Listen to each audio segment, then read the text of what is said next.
Hi, this is Josh with Skaa, and welcome back to the Dillinger Labs Dani video manual. In this video, we're going to go over the through jacks on the input panel and some common use cases for the throughs. The throughs pass through an exact copy of what's coming into the input jacks. If you use +4 and TRS cables on the inputs, you'll want to make sure to use TRS cables for the throughs as well.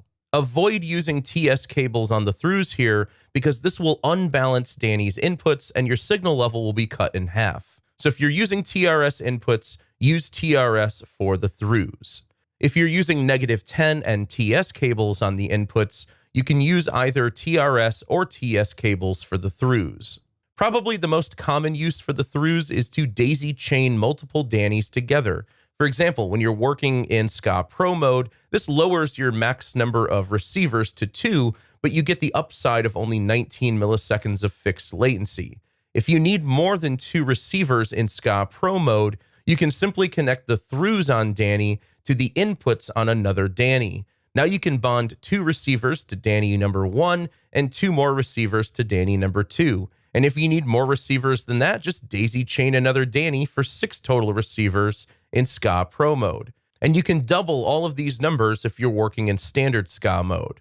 If you're using 2 or more Danis daisy chained together, it's best to separate them by 3 feet to minimize any Dani to Dani interference. If you're a DJ, a live music performer, or a live sound engineer, you can also connect a portable field recorder, like a Zoom recorder, to the throughs on the last Dani in your setup. Use this to capture a high-quality audio recording of the performance. This can also be used for streaming the live performance. Another common use for the throughs is to pass through an audio signal for wired speakers or an amplifier. A single Dani could be used in Skaa Pro mode for 2 receivers or 4 receivers in Skaa mode, and then connect the throughs to your wired speakers, or connect the throughs to an amplifier. This is great for a hybrid live sound setup where you have some Skaa receivers and some wired speakers. Or if you're using Dani in your home studio as a transmitter for your DFB sub, but you want your studio monitors to still be wired. A third use of the throughs is if you need a headphone mix near the location of the Dani.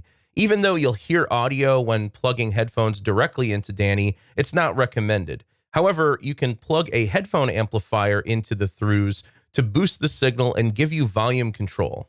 If you're using Dani with StreetHeart, you can actually plug 2 pairs of headphones directly into StreetHeart for headphone monitoring in stereo or mono. Continue on through this playlist to learn more about your Dani Skaa Pro transmitter.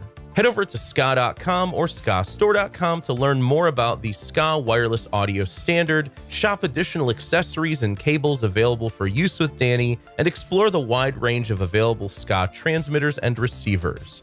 Thanks for watching.